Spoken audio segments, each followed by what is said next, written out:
Hi hello friends, welcome back to our channel. ഇന്നത്തെ റീഡിങ്ങിലൂടെ നമ്മൾ നോക്കാനായിട്ട് പോകുന്നത് ഈ ഒരു സമയത്ത് നിങ്ങളുടെ പേഴ്സൺ എന്താണ് നിങ്ങളെക്കുറിച്ച് ചിന്തിച്ചുകൊണ്ടിരിക്കുന്നത് എന്നുള്ളൊരു കാര്യമാണ്.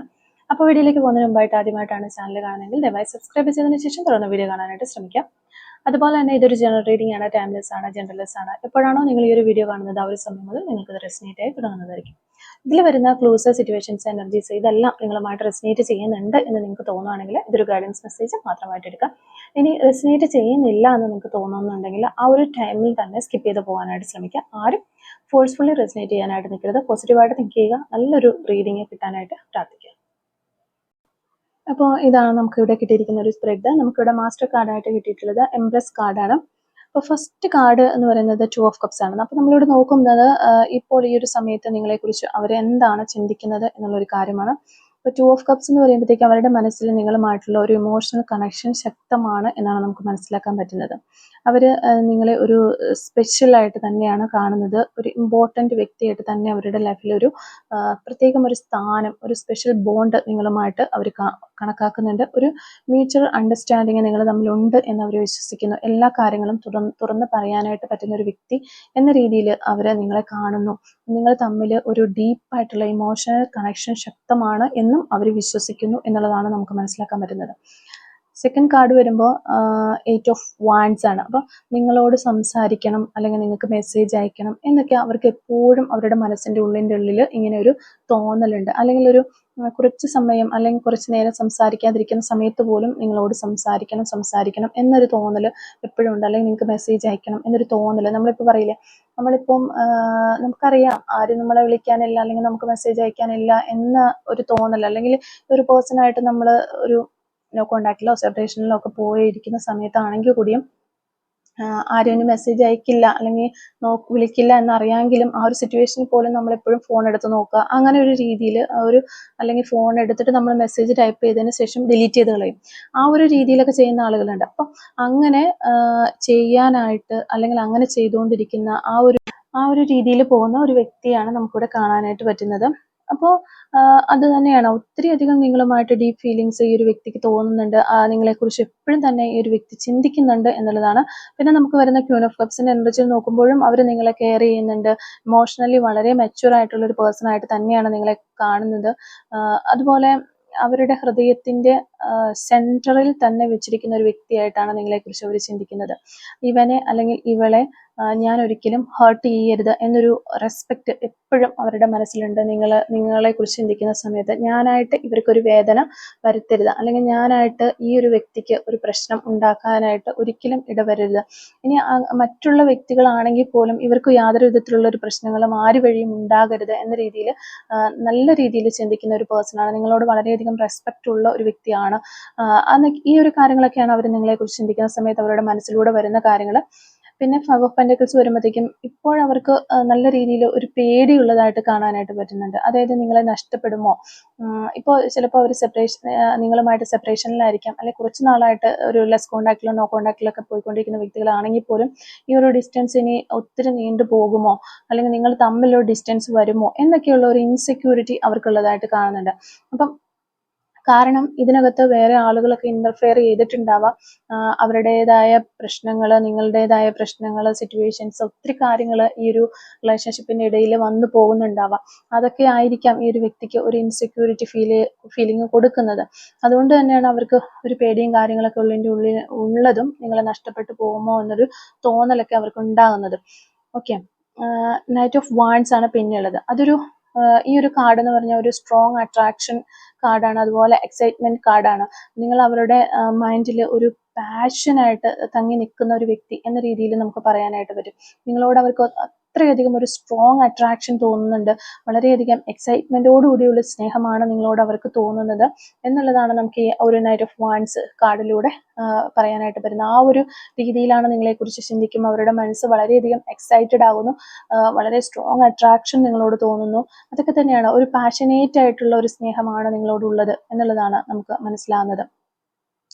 പിന്നെ വരുന്ന കാർഡ് 4 ഓഫ് സോർഡ്സിന്റെ ഒരു കാർഡാണ്. അവർ വളരെയധികം ഓവർ തിങ്കിങ് ചെയ്യുന്ന ഒരു പേഴ്സൺ ആണ് എന്നാണ് മനസ്സിലാകുന്നത്. അപ്പം ആ ഒരു മൂഡിലേക്ക് അവർ ചേഞ്ച് ആയിട്ടുണ്ട് എന്നുള്ളതാണ്. ഒരു ഫേസ് അവരെടുത്തണിഞ്ഞിരിക്കുകയാണ്. എല്ലാ കാര്യങ്ങളും ഇങ്ങനെ ഓവർ തിങ്ക് ചെയ്തുകൊണ്ടിരിക്കുന്നു.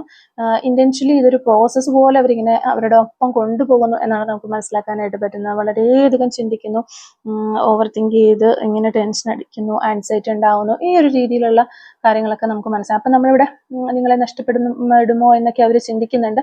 അപ്പം ആ ഒരു രീതിയിലുള്ള ചിന്തകളായിരിക്കാം അവർക്ക് ഈ ഒരു ഓവർ തിങ്കിങ് മോഡിലേക്ക് അവർ എത്തിക്കുന്നത് എന്നാണ് നമുക്ക് മനസ്സിലാകുന്നത്. പിന്നെ നിങ്ങളെ അവർ വളരെ ഒരു വാല്യുബിൾ ആയിട്ടുള്ള ഒരു പേഴ്സൺ ആയിട്ട് തന്നെയാണ് നിങ്ങളെക്കുറിച്ച് ചിന്തിക്കുന്നത്. ന്യൂട്രലി എനർജി തരുന്ന ഒരു വ്യക്തിയായി കാണുന്നു.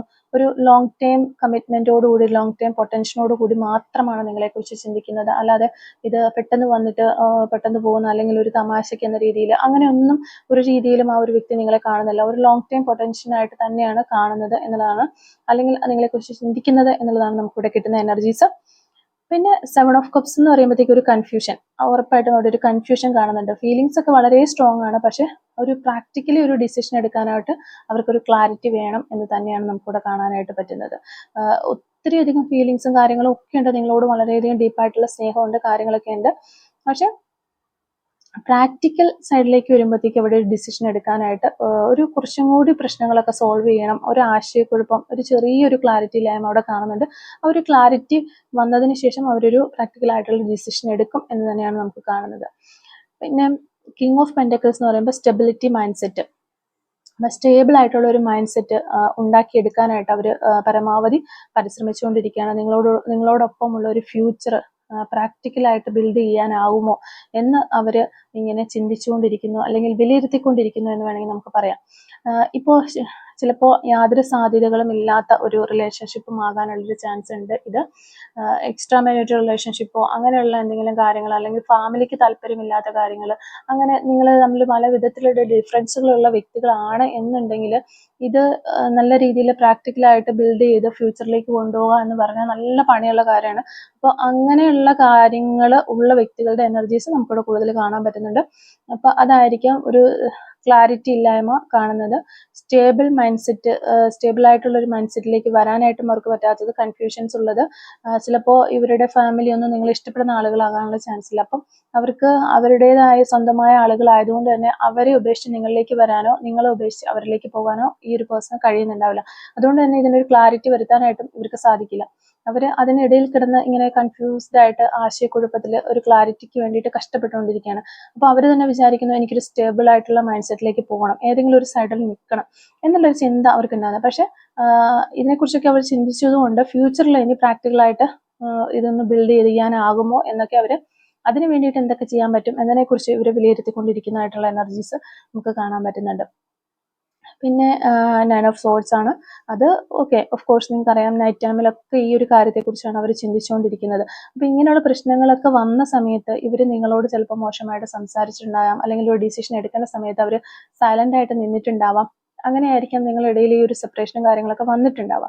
അപ്പോൾ ആ കാര്യങ്ങളൊക്കെ ഓർത്തിട്ട് ഇവർ ശരിക്കും ഇവർക്ക് കുറ്റബോധം തോന്നുന്നുണ്ട്, റിഗ്രറ്റ് ഫീൽ ചെയ്യുന്നുണ്ട്, ആൻസൈറ്റി ഉണ്ട്, ചിലപ്പോൾ പറഞ്ഞു പോയ ചില വാക്കുകളെ ഓർത്ത് ഇവർ വിഷമിക്കുന്നുണ്ട്. അപ്പോൾ ഞാൻ ഇത് ശരിയായി ഹാൻഡിൽ ചെയ്യുകയാണോ ഈ ഒരു സമയത്ത്, അല്ലെങ്കിൽ ഇനി എനിക്ക് ഇതുവരെ ചെയ്യാനായിട്ട് പറ്റില്ല, നല്ല രീതിയിൽ ഇത് ഹാൻഡിൽ ചെയ്യാനായിട്ട് പറ്റിയില്ല, ഇനി എന്നെ കൊണ്ട് പറ്റുമോ എന്നൊക്കെയുള്ള മെന്റൽ സ്ട്രെസ് ഇവർക്കുള്ളതായിട്ട് കാണാൻ സാധിക്കുന്നുണ്ട്. ആ ഒരു മെന്റൽ സ്ട്രെസ്സിൽ നിന്നാണ് നൈറ്റ് ടൈമിൽ വളരെയധികം ചിന്തകളും, ഉറങ്ങാതെയുള്ള ചിന്തകൾ, കുറ്റബോധം, ആൻസൈറ്റി, ടെൻഷൻ, ഇതൊക്കെ ഇവർക്ക് ഉണ്ടാകുന്നതായിട്ട് നമുക്ക് കാണാനായിട്ട് പറ്റുന്ന ആ ഒരു ഫീലിങ്സ് ഒക്കെ നമുക്ക് കാണാൻ പറ്റുന്നുണ്ട്. പിന്നെ വരുന്നത് പേജ് ഓഫ് കപ്സിന്റെ ഒരു എനർജിയാണ്. ഇവിടെ ഒരു സോഫ്റ്റ് ആൻഡ് റൊമാൻറ്റിക് ഫീലിങ്സ് ആണ് നിങ്ങളോട് തോന്നുന്നത്. നിങ്ങളെ അപ്രോച്ച് ചെയ്യാനുള്ള ഒരു സ്വീറ്റ് ആയിട്ടുള്ള ഒരു ഇന്റൻഷൻ ഇവർക്കുണ്ട് എന്ന് നമുക്ക് ഈ പേജ് ഓഫ് കപ്സിൽ നിന്ന് മനസ്സിലാകുന്നുണ്ട്. അപ്പോൾ ഓൾറെഡി നമ്മൾ പറഞ്ഞു കഴിഞ്ഞു, ഈ ഒരു പ്രശ്നങ്ങളൊക്കെ ഇവർക്കറിയാം, ഇവരുടേതായ പ്രശ്നങ്ങളെല്ലാം ഇവർക്കറിയാം. പ്രാക്ടിക്കലായിട്ടൊരു ഡിസിഷൻ എടുത്താൽ മാത്രമേ ഇതിന് ഈ ഒരു റിലേഷൻഷിപ്പിന് ഫ്യൂച്ചർ ഉണ്ടാവുള്ളൂ, പ്രാക്ടിക്കലായിട്ട് ഇത് ബിൽഡ് ചെയ്ത് മുന്നോട്ട് കൊണ്ടുവരാനായിട്ട് പറ്റുള്ളൂ. എങ്കിലും കുറേയേറെ പ്രശ്നങ്ങൾ ഇതിനകത്തുണ്ട്. ഈ പ്രശ്നങ്ങളൊക്കെ എനിക്ക് ഹാൻഡിൽ ചെയ്യാൻ പറ്റുമോ എന്നൊക്കെ ചിന്തിച്ച് ഇവാലുവേറ്റ് ചെയ്ത് ഇവർ ആ ഒരു മെന്റൽ സ്ട്രെസ്സിലൂടെയൊക്കെ കടന്നു പോയതിനു ശേഷം ഇവർ ഒരു തീരുമാനത്തിലേക്ക് വരും എന്നുള്ളതാണ്. അത് ഒരു സോഫ്റ്റ് റൊമാൻറ്റിക് ഫീലിങ്സ് ഇവർക്ക് വരും നിങ്ങളെക്കുറിച്ച് ചിന്തിക്കുന്ന സമയത്ത്. അത് അവരിലൊരു അർജ് ഉണ്ടാക്കും. അങ്ങനെ ഒരു അർജ് ഉണ്ടാകുന്ന സമയത്ത് നിങ്ങളെ അപ്രോച്ച് ചെയ്യാനുള്ള ഒരു സ്വീറ്റ് ഇന്റൻഷൻ ഇവർക്ക് ഉണ്ടാകുമെന്നാണ് നമുക്ക് കാണാനായിട്ട് പറ്റുന്നത്. അപ്പോൾ അതിനുശേഷം നമുക്ക് വരുന്ന കാർഡുകൾ 10 ഓഫ് കപ്സിന്റെ എനർജിയാണ്. അപ്പോൾ അതൊരു ഹാപ്പി സെനാരിയോ, ഇമാജിനേഷൻ തന്നെയാണ്. നിങ്ങളുമായിട്ട് ഒരു ഇമോഷണൽ ഫുൾഫിൽമെന്റ് അവരുടെ മനസ്സിൽ ഇമാജിനേഷൻ ചെയ്തിട്ട് അവരിത് കണ്ട് സന്തോഷിക്കുന്നതായിട്ട് നമുക്ക് കാണാനായിട്ട് പറ്റുന്നത്. ആ ഒരു ഫീലിങ്സ്, നമ്മളിവിടെ പേഴ്സന്റെ ഫീലിങ്സ് നോക്കുന്നത് കൊണ്ട് തന്നെ ഇവിടെ ഒരു ആക്ഷൻ നമുക്ക് പറയാനായിട്ട് പറ്റില്ല. വളരെയധികം ആ ഒരു ഫീലിങ്സ് അവർക്കുണ്ട്. അവർ ഒരു ഫീലിങ്സ് കൺട്രോൾ ചെയ്യാനായിട്ട് ശ്രമിക്കുന്നു. ഒരു ആക്ഷൻ എടുക്കാതിരിക്കാൻ വേണ്ടിയിട്ട് അവർ ആ ഫീലിങ്സ് സപ്രസ് ചെയ്ത് വെക്കാനായിട്ട് ശ്രമിക്കുന്നതായിട്ട് എനർജീസ് വരുന്നുണ്ട്. ഇന്നർ കറേജ് അവർ ബിൽഡ് ചെയ്തെടുക്കുന്നു എന്നുള്ള ഒരു ഫീലിങ്സ് നമുക്ക് കാണാൻ പറ്റുന്നുണ്ട്. അപ്പം അവർ ഫീലിങ്സുകൾ നോക്കുന്നതുകൊണ്ട് തന്നെയാണ് നമുക്ക് ലാസ്റ്റ് ഒരു ആക്ഷൻ ഒന്നും എടുക്കാൻ കാണുന്നില്ല. അവരൊരു ഫീലിങ്സ് കൺട്രോൾ ചെയ്യാൻ ശ്രമിക്കുന്നതാണ്, സ്ട്രെങ്ത്, ഇന്നർ സ്ട്രെങ്ത് കൊണ്ടുവരാനായിട്ട് ശ്രമിക്കുന്നതാണ് നമുക്ക് കാണാൻ പറ്റുന്നത്. ഓക്കെ, പിന്നീട് ഓവറോൾ എനർജി നോക്കുമ്പോൾ ഇപ്പൊ അവരുടെ മനസ്സിൽ ഒരു സ്ട്രോങ് ഇമോഷണൽ റൊമാൻറ്റിക് ഒരു ഫ്യൂച്ചറിനെ ഓറിയന്റഡ് ആയ തിങ്കിങ്ങുകളും കാര്യങ്ങളും ഒക്കെയാണ് നിങ്ങളെക്കുറിച്ചും നിങ്ങളുടെ റിലേഷൻഷിപ്പിനെ കുറിച്ചും ആലോചിക്കുമ്പോൾ അവരുടെ മനസ്സിലേക്ക് വരുന്നത്. അതുപോലെ തന്നെ വളരെയധികം അട്രാക്ഷൻ ഉണ്ട്, നിങ്ങളോട് റെസ്പെക്റ്റ് ഉണ്ട്, നിങ്ങളെ നഷ്ടപ്പെടുമോ എന്നുള്ളൊരു പേടിയുണ്ട്. അതോടൊപ്പം തന്നെ ഇവർക്കൊരു കൺഫ്യൂഷൻ ഉണ്ട്.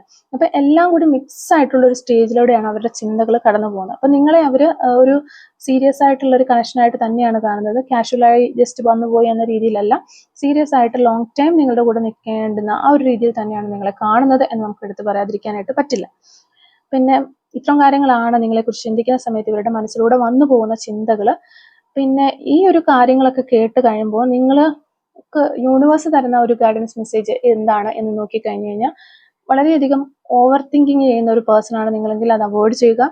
ഒരു നാച്ചുറൽ കമ്മ്യൂണിക്കേഷൻ നിങ്ങൾ പേഴ്സണുമായിട്ട് ഉണ്ടാക്കിയെടുക്കാനായിട്ട് ശ്രമിക്കുക. അതുപോലെ തന്നെ വളരെയധികം പ്രഷർ ഈ ഒരു റിലേഷൻഷിപ്പിനുള്ളിൽ അല്ലെങ്കിൽ നിങ്ങൾ തമ്മിൽ ക്രിയേറ്റ് ചെയ്യാതിരിക്കാനായിട്ട് ശ്രമിക്കുക. നിങ്ങളുടെ ഇമോഷണൽ ബാലൻസ് നിങ്ങൾ എപ്പോഴും മെയിൻറ്റെയിൻ ചെയ്ത് കൊണ്ടുപോകാനായിട്ട് ശ്രമിക്കുക. ഇതൊക്കെയാണ് യൂണിവേഴ്സിൽ നിന്ന് വരുന്നത്. വളരെ ജെന്യൂൻ ആയിട്ട് നിൽക്കാനായിട്ട് ശ്രമിക്കുക. ഒരു ജെന്യൂൻ മൂവ്മെന്റ്സ് എപ്പോഴും ഉണ്ടായിരിക്കണം നിങ്ങൾക്ക്. ഇത്രയും കാര്യങ്ങളാണ് യൂണിവേഴ്സിന്റെ ഭാഗത്തു നിന്ന് വരുന്ന ഒരു ഗൈഡൻസ് ആയിട്ട് നമുക്ക് കാണാനായിട്ട് വരുന്നത്. അപ്പൊ നമ്മളിവിടെ ഈ ഒരു പേഴ്സൺ എന്തൊക്കെയാണ് നിങ്ങളെ കുറിച്ച് ചിന്തിക്കുന്നത് എന്നാണ് നമ്മൾ കണ്ടത്. അപ്പോൾ നമ്മൾ ഇത്രയും കണ്ടു കഴിഞ്ഞപ്പോൾ നമുക്ക് ഇതെന്താണ്, ഒരു ആക്ഷൻ എന്തെങ്കിലും എടുക്കുമോ, അല്ലെങ്കിൽ ഇതിന്റെ ഫ്യൂച്ചർ എന്താകും ഈ റിലേഷൻഷിപ്പിന്റെ എന്നൊരു ജസ്റ്റ് നമുക്ക് ഈ സെയിം കാർഡുകൾ വെച്ചിട്ട് ഒന്ന് ജസ്റ്റ് ഓടിച്ചിട്ടൊന്ന് നോക്കിയിട്ട് പോകാം. നമ്മൾ എന്തായാലും ഇത്ര നേരം നോക്കി ഇതിന്റെ പുറകെ നിന്നതല്ലേ, അപ്പൊ നമുക്ക് എന്തെങ്കിലും ഒരു ആക്ഷൻ ഉണ്ടാകുന്നുണ്ടോ എന്നുള്ളത് നോക്കാം.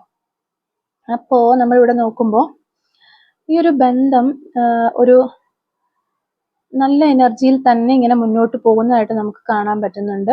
രണ്ടുപേരും ഫ്യൂച്ചറിനെ കുറിച്ച് ആലോചിക്കുന്നുണ്ട്, അതൊക്കെ. പിന്നെ ഇനി മുന്നോട്ട് മൂവ് ഓൺ ചെയ്യണമോ എന്നുള്ള ഒരു തീരുമാനിക്കേണ്ട അല്ലെങ്കിൽ ഒരു ഡിസിഷൻ എടുക്കേണ്ട ഒരു ഘട്ടത്തിലാണ് നിൽക്കുന്നത് എന്നാണ് നമുക്കിവിടെ മനസ്സിലാക്കാനായിട്ട് പറ്റുന്നത്. അതുപോലെ തന്നെ ഒരു ഹാർട്ട് ഫെൽറ്റ് ആയിട്ടുള്ള കമ്മ്യൂണിക്കേഷനുമായിട്ട് നിങ്ങളിലേക്ക് വരാനുള്ള ഒരു സാധ്യത നമുക്കിവിടെ ശക്തമായിട്ട് കാണാനായിട്ട് പറ്റുന്നുണ്ട്. ഫീലിങ്സ് എക്സ്പ്രസ് ചെയ്യാനായിട്ട് ആ ആള് മുന്നോട്ടേക്ക് വരും എന്നുള്ളതാണ്. അതുപോലെ റിലേഷൻഷിപ്പ് വർക്ക് ചെയ്യാനായിട്ട് ഇരുവരും രണ്ടു കൂട്ടരും എഫേർട്ട് ഇടും. ഒരു രണ്ടുപേരും കോപ്പറേറ്റ് ചെയ്ത് ഒരു എനർജി കൊടുത്താൽ മാത്രമേ ഇത് സ്ലോലി ബിൽഡ് ചെയ്ത് മുന്നോട്ട് കൊണ്ടുവരാൻ പറ്റുള്ളൂ. ഈ ബോണ്ട് വീണ്ടും ക്രിയേറ്റ് ചെയ്ത് കൊണ്ടുവരാനായിട്ട് പറ്റുള്ളൂ എന്നുള്ളതാണ് നമുക്ക് കാണാൻ പറ്റുന്നത്. നിങ്ങൾ തമ്മിൽ ഒത്തിരി മിസ്അണ്ടർസ്റ്റാൻഡിങ്ങും ഈഗോ ക്ലാഷസ് ഒക്കെ ഉണ്ടാകാനുള്ള ചാൻസ് ഉണ്ട്. അവർ ഇനിയും കമ്മ്യൂണിക്കേഷനുമായിട്ട് നിങ്ങളിലേക്ക് വരുന്ന സമയത്തെ കാര്യമാണ് ഞാൻ പറയുന്നത്. പക്ഷെ ഇതൊരു ഗ്രോത്ത്, നിങ്ങളുടെ റിലേഷൻഷിപ്പിന്റെ ഒരു ഗ്രോത്ത് സംബന്ധമായിട്ടുള്ള കാര്യമാണെന്ന് നിങ്ങൾ മനസ്സിലാക്കി ഒരു ബ്രേക്കപ്പ് എനർജി കൊടുക്കാതെ നല്ല രീതിയിൽ മുന്നോട്ട് പോകാനായിട്ട് നിങ്ങളും കൂടി ശ്രമിക്കണം. ഒരു ബാലൻസിങ്ങിനും ഒരു ഹീലിങ്ങിനും ശേഷം ഒരു ടൈം എടുത്ത് നിങ്ങളിലേക്ക് അവർ വരും. അപ്പോൾ ഒരു ഹാർമണി ഉണ്ടാകാനായിട്ട് അവർ ശ്രമിക്കും, ഒരു സന്തോഷം കൊണ്ടുവരാനായിട്ട് അവർ ശ്രമിക്കും.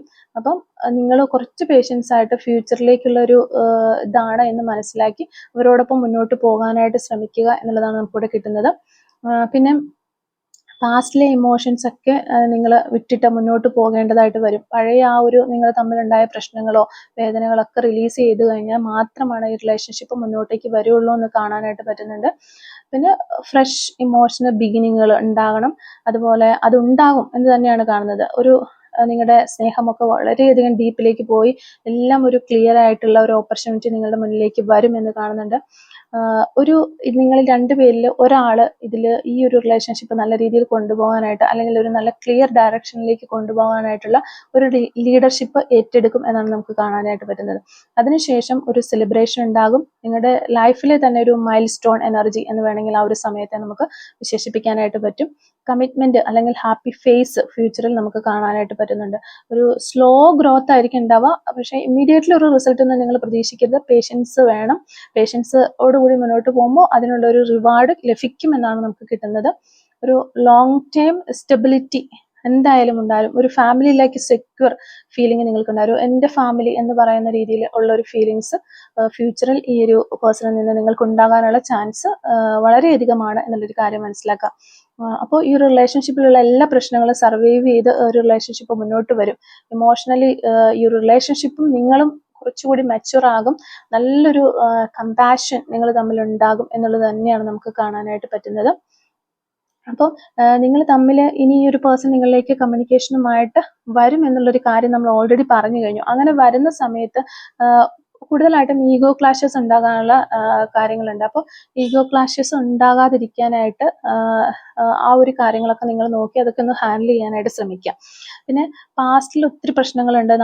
അത് ഈ ഒരു കാർഡിലൂടെയൊക്കെ കാണാനായിട്ട് പറ്റുന്നുണ്ട്. ഒത്തിരി വേദനകളും വിഷമങ്ങളും ഒക്കെ ഉണ്ട്. അങ്ങോട്ടും ഇങ്ങോട്ടും പ്രശ്നങ്ങളുണ്ട്. അപ്പോൾ ആ പാസ്റ്റിലെ ഇഷ്യൂസ് ഒക്കെ അവിടെ ഹോൾഡ് ചെയ്ത് പിടിച്ചിട്ട് അതിനെ തുടർന്ന് പിന്നീട് സംസാരങ്ങൾ ഉണ്ടാകാതിരിക്കാനായിട്ട് രണ്ടുപേരും ശ്രമിക്കുക എന്നുള്ളതാണ് നമുക്കിതിൽ ചെയ്യാൻ പറ്റുന്ന ഒരു കാര്യം. പിന്നെ ഇനി അങ്ങോട്ടേക്ക് കാര്യങ്ങൾ പറയുമ്പോൾ ഒരു ഹോണസ്റ്റ് ആയിട്ടുള്ള കമ്മ്യൂണിക്കേഷൻസ് തുടരാനായിട്ട് പരമാവധി ശ്രദ്ധിക്കുക. പേഷ്യൻസ് വളരെ അത്യാവശ്യമായിട്ടുള്ള ഒരു സമയമാണ് ഇനി നിങ്ങളുടെ ലൈഫിലേക്ക് വരാനായിട്ട് പോകുന്നത്. പേഷ്യൻസ് ഉണ്ടെങ്കിൽ മാത്രമാണ് ഒരു സ്ലോ ഗ്രോത്ത് വന്നിട്ട് അതൊരു ഫാസ്റ്റിലേക്ക് പോയി ഒരു ഫ്യൂച്ചർ എനർജി, നല്ലൊരു സെക്യൂർ ഫ്യൂച്ചർ ഉണ്ടാവുകയുള്ളൂ എന്നൊരു കാര്യം മനസ്സിലാക്കുക. ആ പേഷ്യൻസ് ആണ് നിങ്ങൾക്ക് സക്സസ് കൊണ്ടുതരിക എന്നുള്ളൊരു കാര്യവും നിങ്ങൾ മനസ്സിലാക്കണം. ഓക്കെ, അപ്പോൾ ഇവരുടെ നെക്സ്റ്റ് ആക്ഷൻ എന്താണെന്ന് ചോദിച്ചു കഴിഞ്ഞാൽ ഇവർ സഡൻലി ഒരു ക്യൂരിയോസിറ്റിയോട് കൂടി നിങ്ങളിലേക്ക് വരും. അവരൊരു ചെറിയ കോൺവെർസേഷൻ സ്റ്റാർട്ട് ചെയ്യാനായിട്ട് ശ്രമിക്കും എന്ന് തന്നെയാണ് നമുക്ക് കാണാൻ പറ്റുന്നത്. അപ്പോൾ അവരുടെ ഫീലിങ്സ് അവർ നിങ്ങളുടെ അടുത്ത് എക്സ്പ്രസ് ചെയ്യാനായിട്ടുള്ള സാധ്യതയുണ്ട്. അപ്പോൾ ആ ഒരു അവരുടെ ഫീലിങ്സ് അവർ എക്സ്പ്രസ് ചെയ്യുന്ന സമയത്ത് ഈഗോ ക്ലാഷസ് ഉണ്ടാകാതിരിക്കാനായിട്ട് ശ്രമിക്കാം. ഇമ്മീഡിയറ്റ്ലി ഒരു ആക്ഷനുമായിട്ട് നിങ്ങളിലേക്ക് വരണമോ അതോ വെയിറ്റ് ചെയ്യണമോ എന്നൊക്കെ ഇന്റൻഷ്യലി അവർ സ്ട്രഗിൾ ചെയ്യുന്നതായിട്ട് നമുക്ക് കാണാൻ പറ്റുന്നുണ്ട്. എങ്കിൽ കൂടിയും കമ്മ്യൂണിക്കേഷൻ എനർജി നമുക്ക് കാണുന്നുണ്ട്. ഒരു മെസ്സേജോ ഒരു കോളോ ഒക്കെ ക്വിക്കായിട്ട് നിങ്ങളിലേക്ക് വരാനുള്ള ഒരു ചാൻസ് നമുക്കിവിടെ കാണാനായിട്ട് പറ്റുന്നുണ്ട്. അപ്പോൾ ആക്ഷന് മുന്നും ഒരു ചെറിയ ഷോർട്ട് ഫേസ് ഉണ്ട്. ഓവർ തിങ്കിങ് കാരണം ചെറിയൊരു ഡിലേ വരാനായിട്ടുള്ള ചാൻസ് നമുക്കിവിടെ കാണാനായിട്ട് പറ്റുന്നുണ്ട്. വളരെ സെൻസിറ്റീവ് ആയിട്ടുള്ള രീതിയിലുള്ള ഒരു അപ്രോച്ച് പ്രതീക്ഷിക്കാവുന്നതാണ്. നിങ്ങളെ ഹർട്ട് ചെയ്യാത്ത രീതിയിൽ സംസാരിക്കാനായിട്ട് അവർ ശ്രമിക്കും. നിങ്ങളും അങ്ങനെ തന്നെ ശ്രമിക്കണം. പോസിറ്റീവ് റെസ്പോൺസ് പ്രതീക്ഷിച്ച് തന്നെയാണ്, വളരെ കോൺഫിഡൻസോടു കൂടിയാണ് അവർ നിങ്ങളിലേക്ക് വരുന്നത്. അപ്പോൾ നിങ്ങളുടെ ഒരു അപ്രൂവൽ വേണം എന്നൊരു മൈൻഡ് സെറ്റോടു കൂടിയാണ് അവർ നിങ്ങളിലേക്ക് വരുന്നത്. നിങ്ങളിൽ നിന്നൊരു എസ് കിട്ടണം, ഒരു റീസ്റ്റാർട്ട് ഉണ്ടാകണം എന്ന രീതിയിൽ അവർ ചിന്തിക്കുന്നുണ്ട്. വളരെ ഒരു കുറച്ചൊരു ഡൗട്ടൊക്കെ ഉണ്ടെങ്കിലും കൺഫ്യൂഷനൊക്കെ ഉണ്ടെങ്കിലും അവർ നിങ്ങളെ അപ്രോച്ച് ചെയ്യാൻ തന്നെയാണ് തീരുമാനിച്ചിരിക്കുന്നത്. ഒരു സ്റ്റെബിലിറ്റി, അവർക്ക് ഒരു സ്റ്റെബിലിറ്റി വൈബിലേക്ക് കൊണ്ടുപോകണം ഈ റിലേഷൻഷിപ്പ്. അപ്പം ലൈറ്റായിട്ട് ഇൻട്രാക്ഷനിലേക്ക് അവർ വരും എന്നുള്ളത് തന്നെയാണ്. ഒരു ടെൻഷനൊക്കെ മാറ്റി നല്ല രീതിയിൽ ഒരു റീകണക്ഷൻ എനർജിയിലേക്ക് വരാനായിട്ട് അവർ ശ്രമിക്കും. ഒരു ഫ്രഷ് സ്റ്റാർട്ട് ഉണ്ടാകും എന്ന് തന്നെയാണ് നമുക്കിവിടെ കാണാനായിട്ട് വരുന്നത്. ഒരു റെസ്പെക്റ്റോട് കൂടിയ, ഒരു ഇൻഡിപെൻഡൻസോട് കൂടിയ ഒരു ഫ്രഷ് സ്റ്റാർട്ട്, ഒരു ആക്ഷൻ ഉണ്ടാകും എന്ന് തന്നെയാണ്. അപ്പോൾ അങ്ങനെ വരുന്ന സമയത്ത് ഒരു ചെറിയ ഒരു ഡിലേ ഉണ്ടാകും. ചിലപ്പോൾ ചെറിയ പ്രശ്നങ്ങളും ഉണ്ടാകാനുള്ള ചാൻസ് ഉണ്ട്. ആ ഒരു സമയത്ത് നിങ്ങളും കൂടി ഒരു കാം റെസ്പോൺസ് നൽകുക. അപ്പം ഒത്തിരി ഒരു ഓവർ അനലൈസ് ചെയ്യാനായിട്ട് നിൽക്കരുത്. കാരണം മുന്നത്തെ ഒത്തിരി പ്രശ്നങ്ങൾ നമ്മൾ എടുത്തു കഴിഞ്ഞാൽ ഒത്തിരി പ്രശ്നങ്ങളുണ്ട്. അതിനെക്കുറിച്ച് അങ്ങോട്ടും ഇങ്ങോട്ടും പറഞ്ഞ് പിന്നെയും അതൊരു ഓവർ അനലൈസിലേക്ക് പോകാതിരിക്കാനായിട്ട് ശ്രമിക്കുക. ഒരു കാം റെസ്പോൺസ് നൽകുക. ഒരു നാച്ചുറൽ ഫ്ലോ ഉണ്ടാകാനായിട്ട്, ഒരു നാച്ചുറലായിട്ട് കാര്യങ്ങളെല്ലാം മുന്നോട്ട് പോകാനായിട്ട് അലൗ ചെയ്യുക. ഒത്തിരി എക്സ്പെക്റ്റേഷൻസ് ബാലൻസ് ചെയ്ത് പിടിക്കാതിരിക്കാനായിട്ട് ശ്രമിക്കുക. ആ ഒരു ഒത്തിരി എക്സ്പെക്റ്റേഷൻസ് വെക്കരുത്. എക്സ്പെക്റ്റേഷൻസിലും നമ്മളൊരു ബാലൻസ് വെക്കുക. ഓക്കെ, അതൊക്കെയാണ് നമുക്ക് യൂണിവേഴ്സിന്റെ ഭാഗത്തുനിന്ന് ഗൈഡൻസ് ആയിട്ട് കിട്ടുന്ന കാര്യങ്ങൾ. അപ്പോൾ ഇത്രയും കാര്യങ്ങളാണ് ഈ ഒരു റീഡിങ്ങിൽ നിന്ന് നമുക്ക് മനസ്സിലാക്കാനായിട്ട് സാധിച്ചിട്ടുള്ളത്. അപ്പോൾ ഈ ഒരു റീഡിങ്ങുമായിട്ട് റിലേറ്റ് ചെയ്ത് വരുന്ന കുറച്ച് ക്ലൂസും കൂടി നമുക്ക് അതിനകത്ത് നോക്കാം. Clues related to this reading. Okay, first clue നമുക്ക് വരുന്നത് 1996 എന്ന് പറയുന്നൊരു വർഷമാണ്. ടുഡേ എന്ന് പറയുന്നൊരു പോസിബിലിറ്റി നമുക്ക് കിട്ടുന്നുണ്ട്. അതുപോലെ തന്നെ ടാറ്റു ഓൺ നെക്ക്, കഴുത്തിലൊക്കെ ടാറ്റു ചെയ്തിട്ടുള്ള വ്യക്തികളാകാനുള്ള ചാൻസ് ഉണ്ട്. നമ്പർ 43 നമുക്കിവിടെ കിട്ടുന്നുണ്ട്. നമ്പർ 38, നമ്പർ 6 കുക്കിങ്ങിനോടൊക്കെ ഒത്തിരി താല്പര്യമുള്ള വ്യക്തികളാകാനുള്ള ചാൻസ് ഉണ്ട്.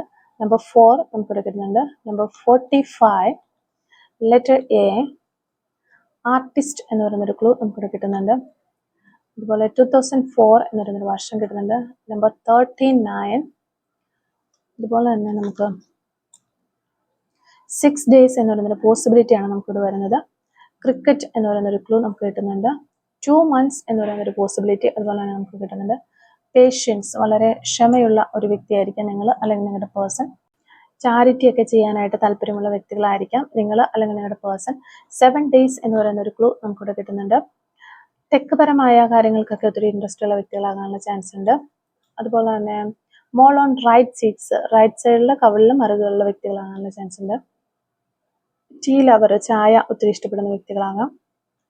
Kindness, okay. Letter L, letter N, letter H, crazy എന്ന് പറയുന്നൊരു ക്ലൂ കിട്ടുന്നുണ്ട്. അതുപോലെ 1984 എന്ന് പറയുന്നൊരു വർഷം കിട്ടുന്നുണ്ട്. 1976 നമുക്കിവിടെ കിട്ടുന്നുണ്ട്. നമ്പർ 30 കിട്ടുന്നുണ്ട്. 2001 എന്ന് പറയുന്നൊരു വർഷം കിട്ടുന്നുണ്ട്. ലെറ്റർ ജി നമുക്ക് കിട്ടുന്നുണ്ട്. ലെറ്റർ ആർ, ലൈഫ് ചേഞ്ച്, ലൈഫിൽ ഒത്തിരി മാറ്റങ്ങൾ ഉണ്ടാകുന്നു എന്നുള്ളതാണ്. നമ്പർ 24, 1991, 1977. അപ്പോൾ ഇത്രയും ക്ലൂസാണ് ഈ ഒരു റീഡിങ്ങുമായിട്ട് റിലേറ്റ് ചെയ്ത് നമുക്ക് കിട്ടിയിട്ടുള്ളത്. അപ്പോൾ ഈ ഒരു ക്ലൂസും അതുപോലെ തന്നെ റീഡിങ്ങും ഒക്കെ നിങ്ങളുമായിട്ട് റെസിനേറ്റ് ചെയ്യുന്നുണ്ട് എങ്കിൽ തീർച്ചയായിട്ടും കമൻറ്റ് വഴി അറിയിക്കാനായിട്ട് ശ്രമിക്കാം. അതുപോലെ തന്നെ റീഡിങ് നിങ്ങൾക്ക് ഇഷ്ടമാവുകയാണെങ്കിൽ തീർച്ചയായിട്ടും ലൈക്ക് ചെയ്യുക.